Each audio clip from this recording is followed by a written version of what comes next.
Apple's artificial intelligence software was nowhere near what the other big boys were handling, right? It was nowhere near OpenAI, nowhere near Microsoft, nowhere near Google. And then boom, this conference hits us, this Worldwide Developers Conference of 2026. I caught most of it, Nate. I know you watched a little bit of it. What was interesting was that there was a big contrast in the narrative between the reality of what was happening versus what actually took place. And I think for like the past couple of years, you've got analysts in Wall Street, you've got tech reviewers that have been talking about it, figuring out what was going on, claiming that Apple was completely out of its mind because they weren't trying to put money into this machine. But I thought it was actually a smart play at the time because that wasn't your area of expertise. And why are you going to just dump dollars into that when you can just leverage somebody else's hard work and time and resources and then just pay to play? Yeah, Apple's had a rough go over the last couple of years. They released that Snow Leopard update, which was the liquid glass, and it took search. So if you were to search something on your phone, iMessages, email, whatever,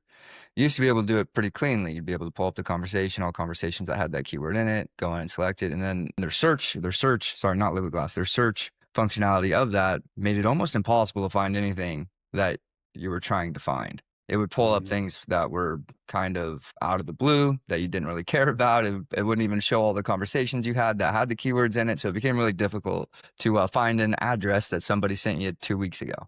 What I want to dive into today is what you're talking about with how they waited these last 2 years for other companies to do the research and development and then are deploying all their users on what they think is best with these contracts that they have with Google and NVIDIA. Mm-hmm. Because there are some truths to it, and there's some things to be worried about based on or in correlation with, convenience comes at a fee, right? For the users. So all their end users are going to be experiencing things or contractually obligated to things that they aren't aware of. And that Apple kind of wraps into a term that says, it stays on your iPhone. We base our company off security. All your stuff is safe. But now, since they don't own any of the IP or the intellectual property, that stuff has to go somewhere when you're using their AI Siri functionalities to be able to get tasks done on your phone. Mm-hmm. So that's going to be fun to dive into today and see what they actually mean when it says your stuff is safe. Yeah, for sure. I think safety... I think if you believe a big corporation truly has your interest at heart, that's a cautionary tale. I think take everything with a grain of salt, just granularly speaking. But if you look at, so if we talk about kind of economically what's been taking place within their organization, they're spending what, 14 billion a year in CapEx, which it's a fraction of what the other giants are burning in terms of collecting revenue versus their entire AI ecosystem budget, and how that kind of intertwines. While you think of like Google that provides the backend for this new AI that they're releasing, with Gemini for the new Siri, which again, we're going to dive deep into Siri because I think that's a really interesting topic. I think they essentially let everyone know that they've done their due diligence and they've kind of decided upon, in their ideal, a really good pairing. I guess a good transition would be kind of talking about Siri because it's all kind of intertwined around what Siri actually is. So if you look at it clearly, it's no longer just the standard voice note, the voice timer, the assistant. They're talking about having a true cross application integration with what they call on-screen awareness, which I think is very similar to I'm an Android guy, so I use Gemini as my primary assistant. And, I could say, hey, Google, okay, Google, turn off. Or I could press a button on my phone, but it reads my screen. It tells me what's going on. Every day, it gives me a brief at 7:30 in the morning of what's on my calendar, and it's very interactive. So pulling data from whatever apps that I wanted to pull from, whether, tracking my steps or my nutrition or whatever. There's context that's revolving around that. And I think that was one of the things that Siri truly was missing, was that context and that conversational environment, because they didn't really have that underlying architecture. And now that they're building this around this privacy model first that they claim to say, I think the crucial pivot for the average person is that the idea that an AI reads their emails or they scans their photos or it monitors their messages can set you in a mode of paranoia, because you're essentially opening up your gates. It's very similar to the first time that you learned that they could potentially access your webcam. So you started putting a piece of tape over it when you're using it, or getting a slider, or what have you. I don't want to get into that realm too deeply, but there is, I think, a cause for caution there. There's also the ecosystem retention. Like what are users wanting versus what they are afraid to have? I think that's a big question to ask. And then in terms of privacy, I mean, do you want it to aggregate your behavioral data, or do you want it to limit it versus want it to have set limits that you can control? Because I don't know beyond the scope of generalities what that's going to look like. Have you found anything specific within any research, Nate? Well, let's take a look at what the new iOS update does. It's gonna go backtrack all the way to the iPhone 11, I believe. Yeah. Okay, Mhm. so the iPhone 11, And we're 12. on the 17, right? 15? What's that? What iPhone are we on right now? What's the newest 17. one? 17. Okay. Yeah. So the iPhone 11, 12, 13 typically don't get these kinds of updates Yeah. because they just can't be serviced. They don't have the hardware in the iPhone to be able to kind of control AI and have a self-hosted AI on there that's local on the phone, right? So 11, 12, and 13 make up about 30% of all iPhones that all users have. So over the This is a billion of substantial iPhones that are amount. out there, somewhere between 3 and 500 million are in that series. Yeah. They don't have AI capabilities. So this update is all about AI. It's all about Siri, health. Why put it on the 11, 12, and 13? Well, because they'll be missing. If they don't put it on the 11, 12, and 13, they're going to be missing 30% of their customer data that they're trying to acquire and to train these models on. So of course they're going to put it on every iPhone, and typically new updates don't do that. So that was a big difference. And it was kind of something I looked into, is like, why, right? Why would they do this? It doesn't help the user in any way. It just collects their data, something that they agreed to and update their phone on. And that was basically the hidden key, under the mat was that part of it. And then from looking at the new iPhones, we have 15, 16, and 17, which all have AI capabilities. The 17 is the only one that has obviously the newest local model on it, faster speeds for transferring images to iPads. What is it called? The AirDrop, all that stuff is faster. And it also has those new details as far as your EQ for your AirPods, the health monitoring on your Apple Watch. It can really get to know who you are. So one of the things that I was looking at was there's the video that kind of went viral a couple years ago, was if these people just start like meowing, right? They just start meowing. They don't look up any cats. They don't Google search any cats. They just start meowing like on a daily basis. Will they get served ads about cats, right? Will there be some way for them to know that there's cats? Well, it's proven that audio is not being tracked by these companies. Allegedly, it's been researched and studied, and the consensus is that it's not through audio. But what it is through is your geographical location, who you hang out with, who you spend time with. If I'm hanging out with Mo 3 out of 7 days of the week, and he is looking at, cat gifs and all that kind of stuff, it's going to feed that to me, because those are people that I hang out with based on where I'm pinged at, at a location at a certain time. So that's how those ads start to show up, is what your friends are interested in, what your contacts in your phone are interested in.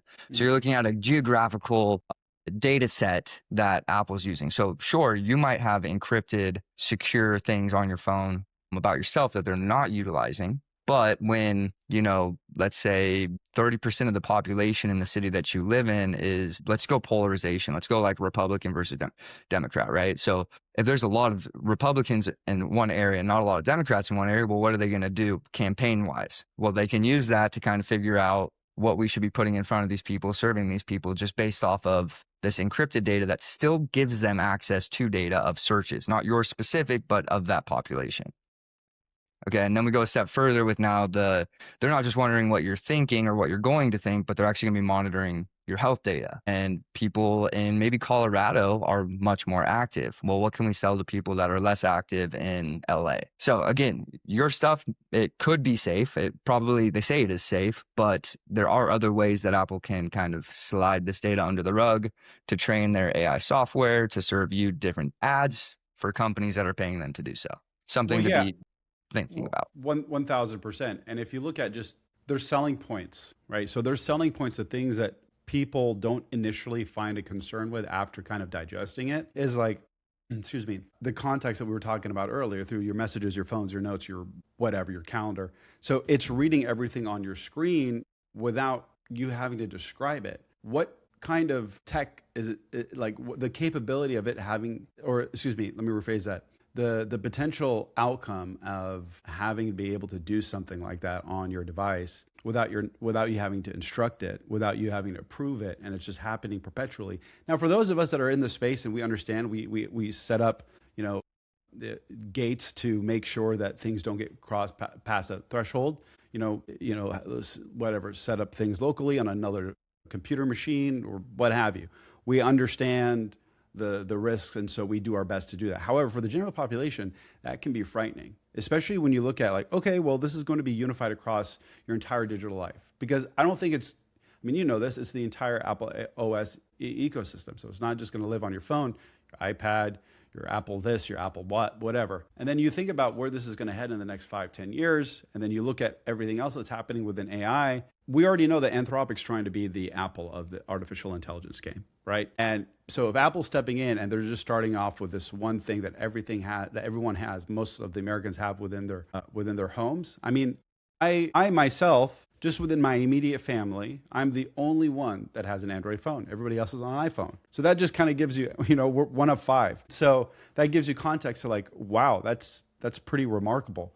But then there's selling points like their visual intelligence for their camera and their cross-app execution and the things that make the standout points that get people to go ooh and ah at this conference and back home watching this through a television screen. Those are the things that I'm concerned about, because what is actually taking place in the back end, like you were saying, is this something that they're going to be able to sell through third parties, intentionally, unintentionally? Is it going to be data that's going to be able to, something similar to if you've got an Amazon, what is the Amazon voice thing that everybody has? Here. Alexa? The Alexa's, it automatically knows that you're running out of toilet paper, so reorder toilet paper, things of that nature. There is a lot to be excited about with tech. Makes life easier. However, I really, really think we need to pay attention. Not to say that there's anything that we can do to stop it. This is momentum that is far. I mean, I watched an interview, and sorry for getting off topic here. I was watching an interview. I forget the guy's name, but he played the soldier in all of like the main Transformers movies. Really cool dude. He was like the lead army guy, and he was helping the kid that was played by.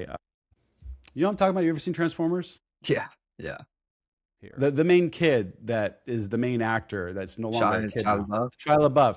And he's kind of like guiding him, and he makes friends with Optimus Prime, and he's the main soldier. He's a really cool dude. He's got a bunch of shows. He was interviewed in this podcast that's run by a gentleman that I think was an ex-Marine or something. Very cool show. I forget the name. I apologize. And he was asking him how he was just trying to become the survivalist and how he set up 26 or 29 acres and is trying to be self-reliant and blah, blah, blah, blah, blah. And he went to this conference where he was talking about, where it was all about artificial intelligence and how they were saying in the last 6 months, artificial intelligence has sped up 50 times than the initial start of it all. And he said, imagine where we're going to be in 5 years. If it's 50 times within 6 months, within the next 2 years, is it going to be 500x, so on and so forth. So the speed of which things are accelerating are insanely dramatic.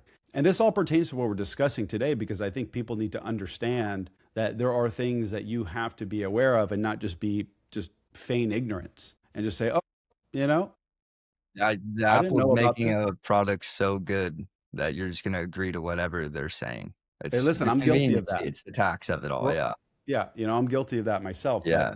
So people choose Apple because Google has had a pretty shaky past with security, right? I mean, their latest one was tracking people in incognito mode when they said that was all private and they were still collecting data. Like, now Apple goes and makes a contract with them where Google says, okay, we're not going to use any of your data. It's all encrypted. We can't use any of it to train our models, but you can use our best models to answer questions that, Apple users have that they ask Siri, right? So yeah, but at the same time, man, like if you really think that your stuff isn't being tracked and incognito, like the only thing that I feel like hasn't been touched is like a Tor browser. Well, it's the fact that they're telling you that it's safe and that it's not. Yeah, right. It's not that it actually is or isn't. It's that, they're saying one thing and doing another. Yeah. Okay. Right? Here. But there's a few ways that this works. So like on the 15, 16, and 17 specifically, that local model can run simple tasks. Like there was the FaceTime where it can detect nudity, and that's all ran on the local model. So it's not recording it, sending it somewhere, understanding it. It's just detecting nudity on the local model on your phone and saying, hey, is this child appropriate? We'll blur it out once somebody says, or we'll unblur it once somebody says it's okay to continue. Right. Gemini does that. Sure, sure.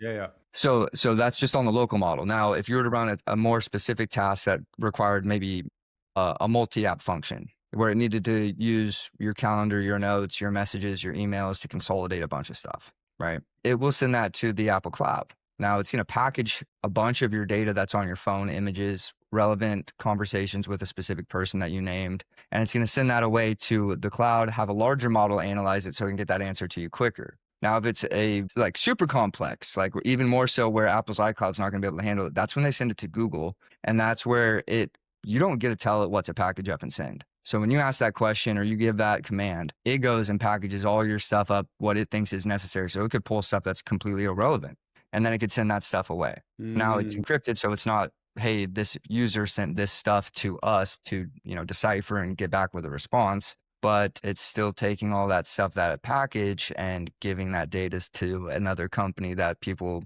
specifically chose not to use as their phone carrier, right? Something to be cautious of, something to be aware of. The local model is cool, but it's not super powerful. You're talking a 7 billion parameter local model on a phone versus a 1.2 trillion model that's, NVIDIA's, supercomputers. So yeah. So you're kind of like you're kind of picking your poison. You want less context, but more security, or less security and all the power in the world. Well, yeah, I mean, Apple says your stuff is safe by us. The user buys them, and then Apple says, here, we're going to use Google, who you don't trust, to be our main supplier of our AI cognition to answer your questions. Dude, that's a paradox. Because like, think of it this way: if you're a parent and you've got like a 10-year-old or 11, I mean, my kids they just turned 12. They have iPhones. They've had iPhones for the last 2 years because of their activities, and we just need to be able to get a hold of them. Like you're essentially tossing them into this like coliseum where all the most advanced like psychological supercomputers are designed to capture their dopamine pathways, and then you have zero restriction. Well, then Apple fixed that, right? They fixed that with the screen time. Yeah, and it's pretty cool. Like you look into it, and it says, if I'm your kid on your phone, it'll pop up, hey, Nate wants to view this website, approve it, right? Or you can give access to learning and education. Yeah, I didn't see that video. That's okay, yeah. Cool. So it'll give you the notification, like if a child's set up on a phone that has the child lock features on it, it'll give you the notification for what they want to browse, and you can say, yeah, go ahead and do that. You can also set up, entertainment apps to be available at a certain time, but have education apps be available during that time plus more earlier on in the day, right? So it gives a little bit more control to screen time for these kids. But here's the other thing that I was like, oh, this doesn't make too much sense, is they're making real improvements to the quality of their images, right? So editing images, social media content is kind of what I'm talking about here. Make yourself look better, eyes and the beauty of the beholder, and everybody wants to look like the influencer. So, right. Yeah. So side note, that just because of the space that we're involved in, I mean, this, how many third-party applications there are in the App Store, in the Google Play Store, that are all based around improving, their appearance, smoothing out the skin. I mean, my wife and my daughter uses it. They have all these different apps to slim their waist or iron this out or do this or do that. Now I see them all either evolving to be powered by AI, but at the same time, like if you've got an iPhone, why pay for an additional product when you're able to do everything essentially within natively, right? Yeah, and it's funny. They actually have a name for it. It's called Sherlocking, their app store. So they go and see exactly what's performing and what's getting downloads and 5-star reviews, and then they take that infrastructure. Dude, that's and put it. So smart. Cannibalizing their own business. We've talked about that before. Yeah, but cannibalizing it, I think in the interim, or excuse me, in the interim. But I think in the long game, I think Apple's definitely winning because they're just filling their pockets until the trust is broken. Until that trust is broken with a massive lawsuit that they found a hole, or it's Google. Yeah. They they'll tell you that we don't sell your information, but then they license it under agreements. Of course. So it's not selling; it's a loophole in the terminology. Of course, yeah. Was there anything else of note that we should mention before we wrap this up? I think because the only thing that I could think of is that you've got OpenAI trying to find like an identity between consumer tech and enterprise infrastructure. You've got Meta that's spending a lot of money on hoping that open source AI or the metaverse pays off down the line. I mean, they've been talking about the metaverse for so long. I don't know if it's ever going to happen. And then you have Apple that's been sitting back and just kind of letting their hardware do the heavy lifting, and they are finally creating this highly polished, private, localized AI experience, right? That the average person can, let's say, understand relative to having to understand how to use Claude or Claude Code or Yeah. Manus or ChatGPT or Codex, whatever. I think that framing is interesting. I think again they're targeting their demo and simplifying something that is far too complex for the average user and making it so easy that even a caveman can do it. That's Boom. that's what Apple is good at. Sure. Just the ending note is the more information that you give, just protect yourself. If they have it, literally your heart rate, you skipped a workout, they know. Your phone knows, and it will prompt you with some kind of ad spend to get into your pocket. Just be wary of that stuff. Real quick, I did want to ask if you found anything. I was trying to search for if this is going to change if this is going to create any annoyances for advertisers, or if it's going to make things easier. Because remember, they added restrictions, a few years back for running ads both on Google and on Meta.